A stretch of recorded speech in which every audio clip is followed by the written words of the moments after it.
to. Vivek, it's good great to see job. You, good to see you. I will tell you, I've been here since 7 o'clock this morning, and the political talks have just gotten better and better. I think you did a really great job. Thank you. Again, we look at you, and you said some really difficult things to this crowd.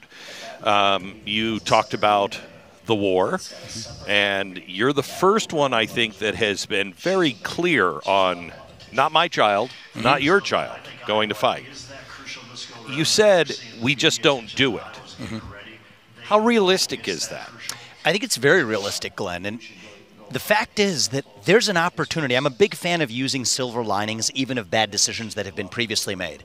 I think most of the aid we've put into Ukraine, all of it, has been a bad choice. But here's what we can get out of it. Hold on just a sec. Do you think it's a bad choice, or do you think... I think that we're not watching that money. I think that's a money laundering situation. Oh, it is, absolutely. Yeah, okay. Oh, no doubt about it. Okay. I mean, I think I have my own views on Zelensky, and we can go down that rabbit hole. Right. But I care more about this country than just pointing out that problem, but we could spend hours on that. Yeah. My point is we can use this as an opportunity to accomplish a different and a more important strategic objective for the U.S., which is break apart the Russia-China alliance. Yes. That is what nobody's talking about. The top crowning achievement of the next president of the United States will be to disrupt that alliance. And now Ukraine gives us a chance to do it. So we do a deal that gives Putin the things that most Republicans and nearly all Democrats are unwilling to do. Freeze the current lines. Commit that NATO will never admit Ukraine. Not some path to joining. Never admit Ukraine. But in return, Putin has to exit his military partnership with China. We'll then reopen up economic relations with Russia. I think that's okay. I think that's a good thing.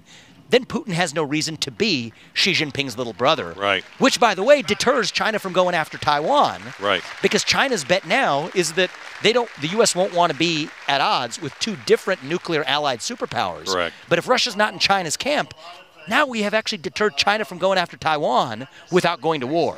Think about just the expansive nature of a simple foreign policy vision that nobody in either party is talking about. That's what I think we should be talking about. You said today that on stage that you don't have a lot of experience. You don't have any experience running governments, et cetera, et cetera. Is that really necessary in today's world to have the experience? Is it honestly that different than running the world's largest corporation and reining it in and getting it right? I think it is. I think the fact that it is different is a good thing. Because I think that one of the things that happens when you actually go through this totem pole and ladder of government is that you become acclimated to its ways. So I'm coming in with a clear-sighted view, Glenn, of shutting down most of the administrative state. How realistic is that? Very realistic. So first of all, do it on strong legal authority. So I'm a unique combination. I don't like to brag a lot, but I'm a CEO, but I've also studied the Constitution deeply. And the Supreme Court right now shares my view of the Constitution. The U.S. president already has statutory authority. The Presidential Reorganization Act of 1977 says you can shut down redundant agencies.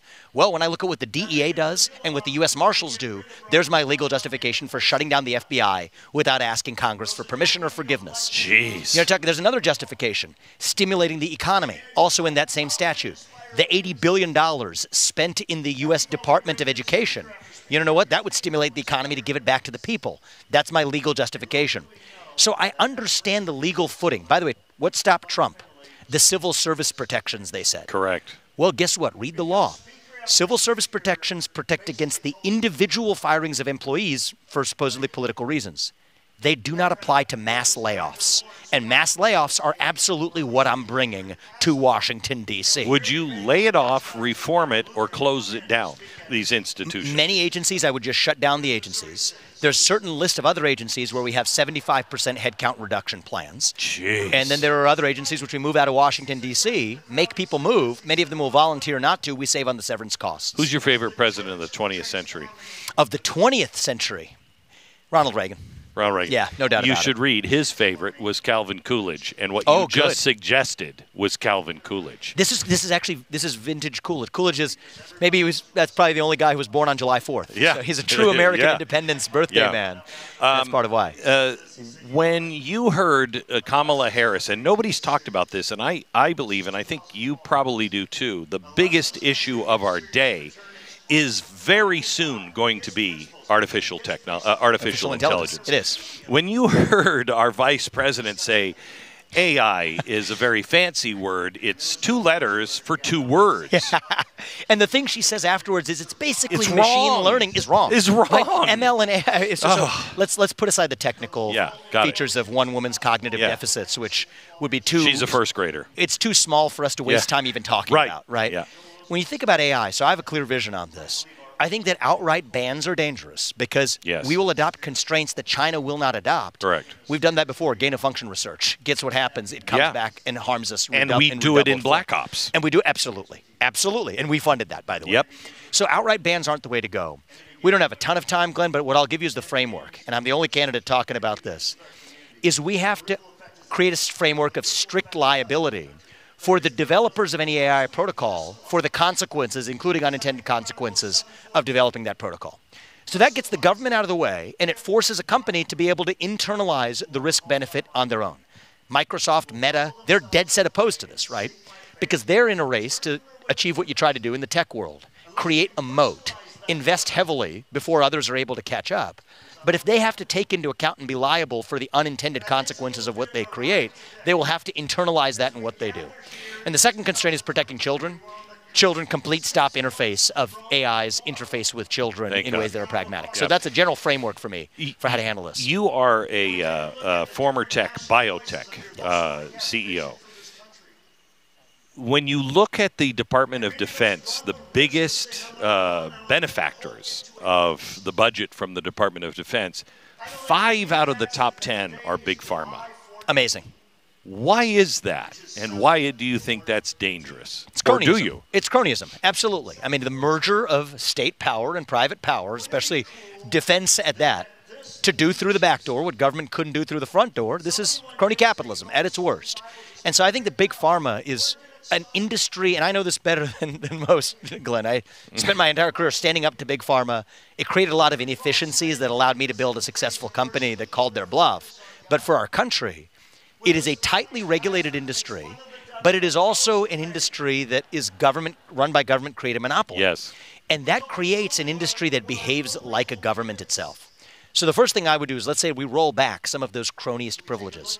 Why are vaccine manufacturers specially exempt from liability when any other manufacturer bears product liability? That's just crony capitalism. And so I do think it takes somebody, whether it's on AI, whether it's on big pharma, that has some understanding of the actual substance, rather than taking it from an advisor managerial class, most of whom are captured by professional lobbyists on behalf of, big pharma to BlackRock to Silicon Valley.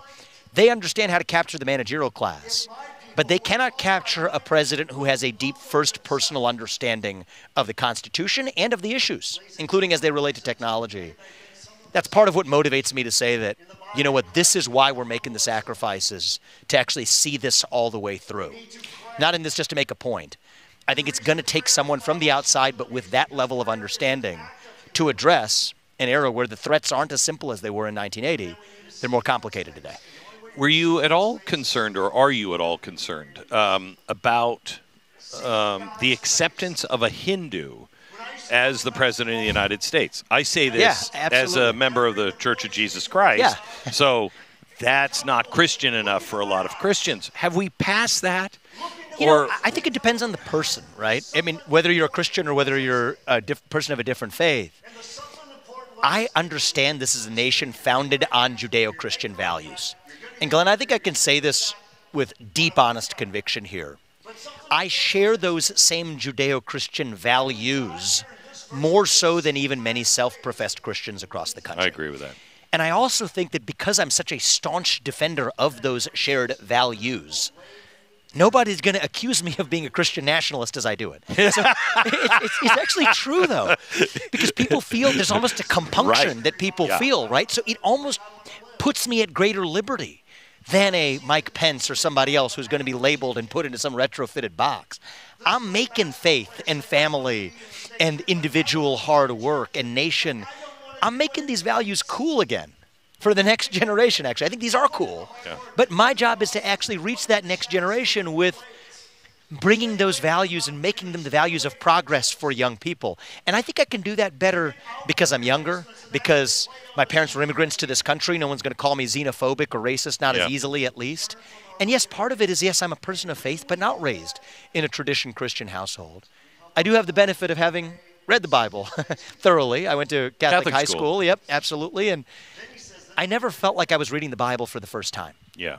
And I think that a lot of these are deep-seated in the tradition that I was raised in. Sacrifice, duty, the idea that God put us here for a reason. The true principles of America, the true principles, not the flag, the true principles are Judeo-Christian. Yes, they are. And so if you know this, you know the principles of the gospel. And we share those values in common. So I don't think that would be necessarily possible for an atheist, Glenn. I think that would be a difficult bridge, and, and my answer to your question would be no. But for somebody who believes in a single God and that we are one nation under God and who is raised in a household deeply with those values, but still having some of the latitude to drive this change in our culture, I actually think I'm maybe best positioned to revive those Judeo-Christian shared values in our next generation. You have a very bright future. Thank you, Glenn. It's Thank good you to very see much. Good to see you. Yeah, thank you, and thank you for everything you're doing on ESG and I appreciate it. And saving our nation. Thank you. Thank you, Glenn.